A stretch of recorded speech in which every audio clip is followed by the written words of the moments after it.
Hey guys, River Dave, 2020 Los Angeles Boat Show. I'm standing here in Dave's Custom Boats, or DCB Performance Boats, with the infamous Tony Chiramani. Hi everybody.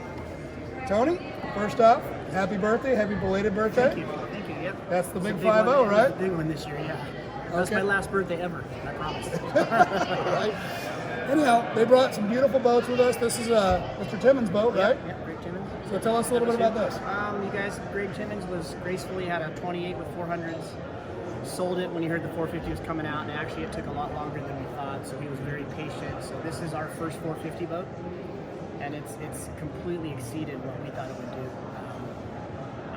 We're really not trying to chase the number all the time, but I think people that say that are really kind of not, because that's kind of what it's all about. So the boats goes plenty fast enough. You guys were propping them and setting them up. I mean, it's a real 10-mile-an-hour difference from a 400 to a 450.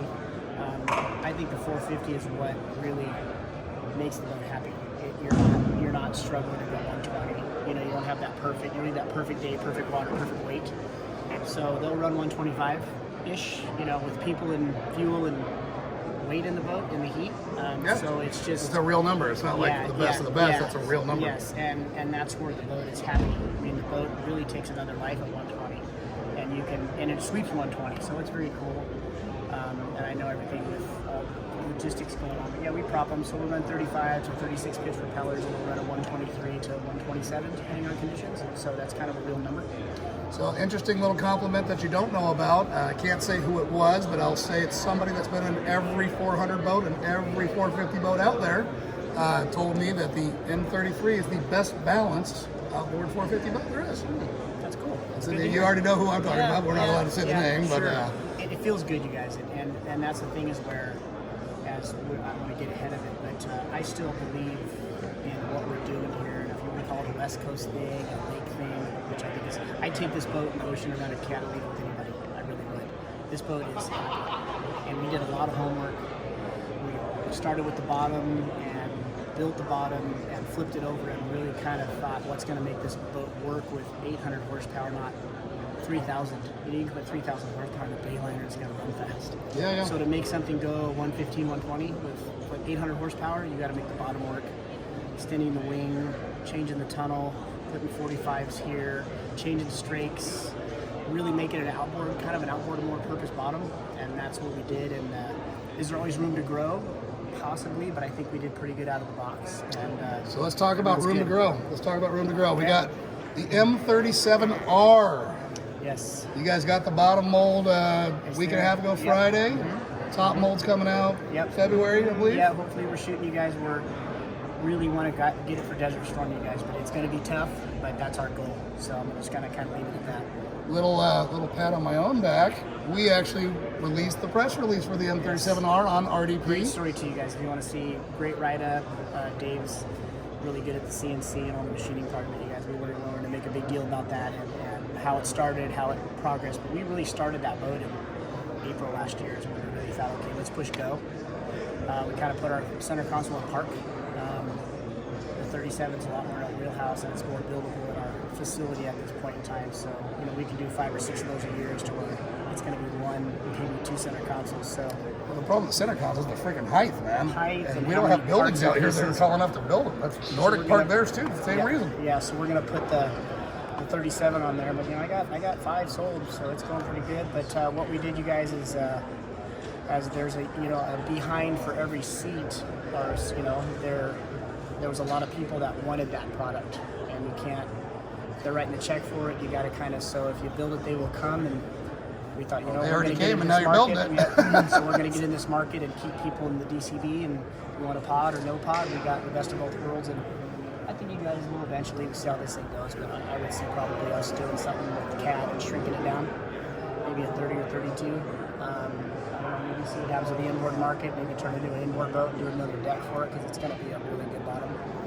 So we'll see what happens. See what happens in the marketplace. That's what dictates everything. So we'll see. That's interesting. You might do a smaller one. I figured you guys would have gone the other way. No, because then you're kind of competing against yourself. But I guess different strokes for different folks, right? And there's that smaller.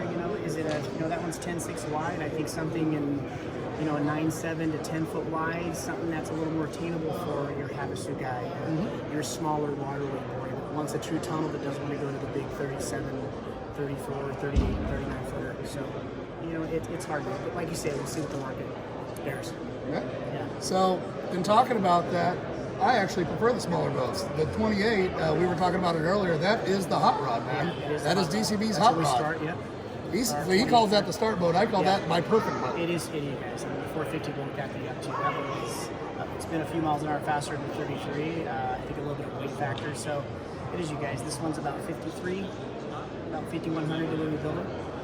Like you say, guys, that's how we do it. No, weight. Oh, okay. Yeah. So it is, you guys. We use the best composites, and foam and carbon, and we infuse everything down to our steps that we put in the boat. All the hatches are done and infused. So our build process is pretty cool. Try to get Dave down there and maybe do a little walk around and kind of show you how it starts, and all the vacuum lines and how we infuse our products. That's pretty cool. So the infusion, it's different than a vacuum bag. A vacuum bag will actually squeeze and compress all the resin out. Infusion, they'll pull a vacuum and it sucks the resin in and out the other side. And as soon as it's completely, matted, I guess you'd say, Yep. they stop it. It is the lightest weight possible, well, one of the lightest weight possible to build a boat right now. It's also one of the strongest weights. And unlike epoxy boats or some of the Midwest stuff, they don't imprint, which we talked about in another video earlier. They won't imprint. When you take them out to the Havasu, the epoxy boats, when they get hot again, they start re-curing, and that's why you see those imprints on a lot of the East Coast boats. So it's hard, you guys. And our first skin and our lamination, which is kind of a little trick of the trade, we actually do a different process. When we gel coat it, and then it goes into the first skin of our lamination, we do a little different process to prevent printing. And our tooling is pretty good. I mean, they stay pretty flat. They don't move around. It's still gel coat, and resin is there's still a post-cure effect on it, but we try to get it to move the least amount as possible to keep them all pretty and straight. So. anyhow, DCB brought an amazing lineup. 33 228s. One is a walkthrough. And is that a hood I saw over there? Yeah, so we'll look at the 31 if you guys want to. So we did a 31, you guys. Some people want to open bow. Some people think it takes the look away from the boat. So what we did is we took a 31, made like a rumble seat. So we actually cut the open bow in the deck, put the whole deck mold back into the mold, or the deck piece back into the mold, and we build our own flange for that to keep the integrity of the piece. So it's like a rumble seat, so you can have a hard lid on your boat for a closed deck, and then you got your family or some friends, and you just pull it off, put it in the garage, and you got yourself an open bow. It's pretty cool. Yep. All right, Tony, thanks so much again for your time. Thanks, Los guys. Angeles Boat Show 2020, DCB. Yeah, thank you guys. Okay, man, have a good day.